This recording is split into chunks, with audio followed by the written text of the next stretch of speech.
क्या आप भी अपना न्यू लेक्चर लेते समय पिछले लेक्चर के कुछ टॉपिक्स या फिर पॉइंट भूल जाते हैं, जिससे रिलेटिव आपसे टीचर अगले लेक्चर यानी कि जो आप लेक्चर पढ़ रहे हो उसमें क्वेश्चन पूछ लेते हैं, यानी पिछले लेक्चर से रिलेटेड अगले लेक्चर में आपसे क्वेश्चन पूछ लिए तो वो आपसे नहीं बनते। आप सोचते होंगे कि भैया ऐसे क्या करें जो हमारा 2-2.5 घंटे का लेक्चर यानी कि 1.5-2 घंटे का लेक्चर 5 से 10 मिनट में डिवाइड हो जाए। तो हेलो एवरीवन, मैं हिमांशु गौतम आप सभी के लिए लेकर आ गया हूँ लेक्चर रिकॉर्ड्स वीडियो, जहाँ पर मैं आपको लेक्चर रिकॉर्ड्स करवाऊंगा। और जो ये हमारी सीरीज है ये चलने जा रही है पीडब्ल्यू का जो बैच अभी लॉन्च हुआ है यकीन 1.0, उसी के साथ ही हमारी सीरीज चलेगी।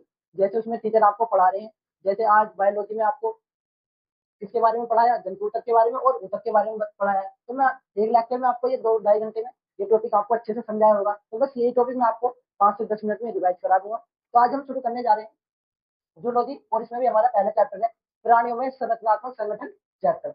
और इस चैप्टर में हम पढ़ेंगे जंतुओं में संरचनात्मक संगठन, यानी कि हम जंतु के शारीरिक शरीर के बारे में पढ़ेंगे। तो हम क्या क्या पढ़ेंगे इसमें, हम पढ़ने जा रहे हैं इसमें जंतु तक, जिसे हम इंग्लिश में एनिमल टिश्यू कहते हैं। फिर पढ़ेंगे हम इसमें फोक, वो सॉरी मैले पढ़ेंगे जिसे हम इंग्लिश में क्या कहते हैं फोक। फिर हम इसमें पढ़ेंगे तिलचिता जिसे हम इंग्लिश में क्या कहते हैं कॉकरोच कहते हैं। तो हम सबसे पहले बात कर लेते हैं किसके बारे में, एनिमल टिश्यू के बारे में। यानी कि सबसे पहले हम क्या पढ़ेंगे एनिमल टिश्यू यानी कि जंतु तक के बारे में पढ़ेंगे। तो हमारे पहला टॉपिक ही आता है जंतु तक। तो जो हमारे सभी जंतु हैं हमने उन्हें कौन से जगत में रखा है, यानी कि जंतु हमने सभी जंतुओं को कौन से जगत में रखा है, जंतु जगत में रखा है संघ कोरिफेरा से कोर्डेटा तक। यानी कि हमारे जितने भी जंतु संघ कोरिफेरा से कोर्डेटा तक आएंगे वो कौन से जगत में रखे जाएंगे, वो जंतु जगत में रखे जाएंगे। यानी कि आपके जितने भी जंतु संघ कोरिफेरा में या फिर संघ कोर्डेटा में मिलेंगे वो कौन से जगत में मिलेंगे जंतु, यानी कि वो जंतु कौन से जगत के होंगे, वो जंतु जगत के जंतु होंगे। और हम बात कर लेते हैं कि जो हमारे सभी जंतु को कहते हैं वो बहुकोषीय हैं और कैसे हैं विषम कोषीय। यानी कि जो हमारे सभी जंतु हैं वो कहते हैं या तो वो बहुकोषीय हैं या फिर विषम कोषीय, यानी कि सभी जंतु बहुकोषीय और विषम कोषीय हैं। यानी कि जो हमारे जंतु हैं वो बहुकोषीय और विषम कोषीय हैं, विषम कोषीय हैं। और जो हमारा हाइड्रा है ये हमारी क्या की हजारों कोशिकाएं उपस्थित होती हैं। यानी कि हाइड्रा में कितनी कोशिकाएं हैं, हजारों कोशिकाएं होती हैं। यानी कि जो हमारा हाइड्रा है इसमें क्या होंगी, यानी कि हाइड्रा में क्या होंगी हजारों कोशिकाएं उपस्थित होंगी। अब हम बात कर लेते हैं अमीबा की। आपने बॉटनी में पढ़ा होगा कि जो हमारा अमीबा है वो कैसा है, एक कोष की जीव है। पर हम कहें अगर अमीबा एक कोष की जंतु नहीं है, यानी कि जो हमारा अमीबा है वो एक कोष की जंतु नहीं है, आप कहोगे भैया क्यों नहीं है, क्योंकि जो हमारा अमीबा है इसे हमने कौन से जगत में रखा है, इसे हमने प्रोटिस्ट के जगत में रखा है। यानी कि हमने जो हमारा अमीबा है ये इसे हमने कौन सी जगत में रखा है, इसे हमने प्रोटिस्ट के जगत में रखा है, इसलिए इसे हम एक कोष के जंतु नहीं कह सकते। अब हम बात कर लेते हैं ऊतक के बारे में, यानी कि टिश्यू के बारे में। तो जो हमारे ऊतक के बारे में जब हम अध्ययन करेंगे, यानी कि जब हम ऊतक के बारे में क्या करेंगे अध्ययन, तो हम क्या कहेंगे, उसे हम करेंगे हिस्टोलॉजी। यानी कि ऊतक के बारे में अध्ययन को हम क्या कहते हैं, हिस्टोलॉजी कहते हैं। अब जो हिस्टोलॉजी का जनक कहा जाता है, यानी कि हिस्टोलॉजी का फादर किसे कहा जाएगा, हिस्टोलॉजी का फादर कहा जाता है वाइकोट को। यानी कि हम कह सकते हैं हिस्टोलॉजी का जनक किसे कहा जाएगा, वाइकोट को कहा जाएगा। अगर हम यानी कि हिस्टोलॉजी का जनक कौन है, वाइकोट है। अगर हम अब ऊतक की परिभाषा दें, यानी कि जो हमारा ऊतक है हमें इसकी परिभाषा देनी पड़े तो हम कैसे देंगे, तो देखो हम ऊतक की काफी सारी परिभाषा दे सकते हैं। हम ऐसे भी कह सकते हैं कि कोशिकाओं का ऐसा समूह जिनकी संरचना कार्य और उसकी कैसी हो एक समान हो, उसे हम क्या कहेंगे ऊतक। या फिर हम कह सकते हैं कोशिकाओं का समूह क्या कहलाता है, हमारा ऊतक कहलाता है। बट ये तो हमारी छोटी क्लास की बात है। अगर हम ऐसे कहेंगे कोशिकाओं का समूह हमारा क्या कहलाएगा ऊतक, तो ये तो बहुत ही छोटी क्लास की बात है हमारी, जो हमने शायद 7वीं या फिर 8वीं में पढ़ी होगी। तो हम कह सकते हैं कोशिकाओं का एक ऐसा समूह जिनकी संरचना और कार्य और उत्पत्ति कैसी होनी चाहिए, एक समान होनी चाहिए, इसे हम क्या कहेंगे, उसे ही हम ऊतक कहेंगे। इसे नोट करें, फिर मैं आपको अगले टॉपिक समझाऊंगा। अगर मैं आपसे कहने लगूं कि जो हमारे सभी जंतु है तो उनमें ऊतक पाया जाएगा, आपका जवाब क्या रहेगा, आप सोचोगे जंतु जब हमारे बहुकोषीय है तो उनमें ऊतक पाया जाएगा, क्योंकि बहुत सारी कोशिकाएं मिलकर क्या बनाती है, हमारी ऊतक बनाती है।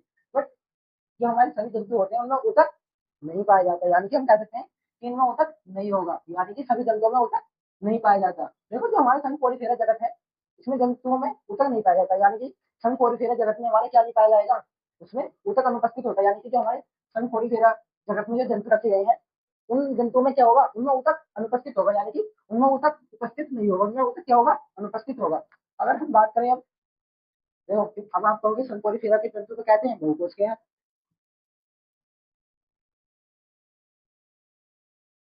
आप कहोगे कैसे हैं ये जंतु बहुकोष के हैं, तो इनमें ऊतक तो पाए जाते हैं, तो ये बहुकोष के तो है। बट जो हमारी जो कोशिका होती है वो अलग अलग प्रकार की हो सकती है। मान लो कोई कोशिका ऐसी है हमारी, कोई कोशिका ऐसी है, कोई कोशिका ऐसी है, कोई कोशिका ऐसी है, कोई कोशिका ऐसी है, कोई कोशिका ऐसी है। तो बताओ अगर इसका समूह बना ले बन जाएगा ये, अगर तुम्हें सोचो अगर इसका समूह बना ले तो क्या ये पता चलाएगा। मैंने आपको डेफिनेशन बताई थी कि कोशिकाओं का समूह यानी कि समान, उनकी उत्पत्ति समान होनी चाहिए, उनका कार्य समान होना चाहिए और उनकी संरचना भी समान होनी चाहिए, तभी वो क्या कहलाता है, तभी हमारा ऊतक कहलाया था। और जो हमारा मान लीजिए इसमें एक से अधिक कोशिकाएं बहुकोशीय जीव तो हो गया, बट इनमें एक से अधिक कोशिकाएं तो है बहुकोशीय जीव के, बट इसमें ऊतक नहीं बन पाएगा। तो ये जो जंतु है हमने कौन से जगत में रख दिया, हमने ये संपोरिफेरा जगत में हमने ये जंतु रख दिया, यानी संपोरिफेरा में रख दिए।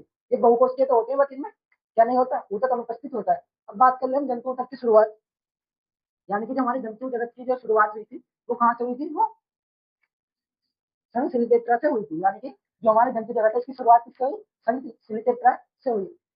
यानी कि हमारे जो जंतु जगत में जो ऊतक देखा गया था, यानी जो ऊतक थे वो कौन से, उसमें थे संघ सिलिकेट्रा में थे। अगर आपको एक बात और बताता हूँ, ध्यान से सुनो, कुछ एक्स्ट्रा ज्ञान में दो। अगर मैं आपको कहने लगूँ कि ये क्या है हमारा, ये क्या हमारा ब्लड, क्या है हमारा ब्लड। अब ब्लड में हमारी क्या पाई जाएंगी, आरबीसी, आरबीसी और डब्ल्यूबीसी।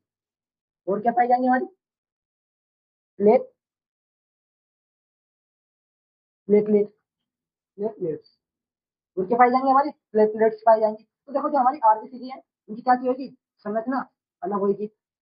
आरबीसी की संरचना, आरबीसी की संरचना अलग होगी, डब्ल्यूबीसी की संरचना होगी, प्लेटलेट्स की संरचना अलग होगी, और इनका कार्य भी अलग होंगे। यानी कि देखो हमारे जो आरबीसी का कार्य अलग होगा, डब्ल्यूबीसी का कार्य अलग होगा, और प्लेटलेट्स का कार्य अलग होगा। अब देखो इनकी संरचना भी अलग है और इनके कार्य भी अलग है, बट जो इनकी उत्पत्ति है वो कैसी है, एक समान है। यानी कि इनकी उत्पत्ति जो होगी ना, उत्पत्ति क्या होगी, एक समान, एक समान। तो मैं आपसे क्या करता हूँ कि जो जो हमारी कोशिकाएं जो मिलकर जो ऊतक बनाती है उनकी संरचना समान हो ना हो, उनका कार्य समान हो या ना हो, बट उनका उनकी उत्पत्ति कैसी होनी चाहिए, एक समान होनी चाहिए। तो उनका कार्य समान हो या ना हो, उनकी संरचना समान हो या हो, बट उनकी उत्पत्ति समान होनी चाहिए। इस बात का कोई फर्क नहीं पड़ता है कि उसकी संरचना समान है या उनके कार्य अलग है, बट उनकी उत्पत्ति समान होनी चाहिए। तो आज के लिए इतना ही। आशा करता हूँ आपका पूरा लेक्चर रिकॉल हो गया होगा वो। अगर किसी को इस लेक्चर की पीडीएफ चाहिए तो आप हमारे टेलीग्राम चैनल को ज्वाइन कर सकते हैं, जिसका लिंक मैंने आपको डिस्क्रिप्शन में दे दिया है। तो मिलते हैं नेक्स्ट वीडियो में, तब तक बने रहिए हमारे इस वीडियो चैनल पर।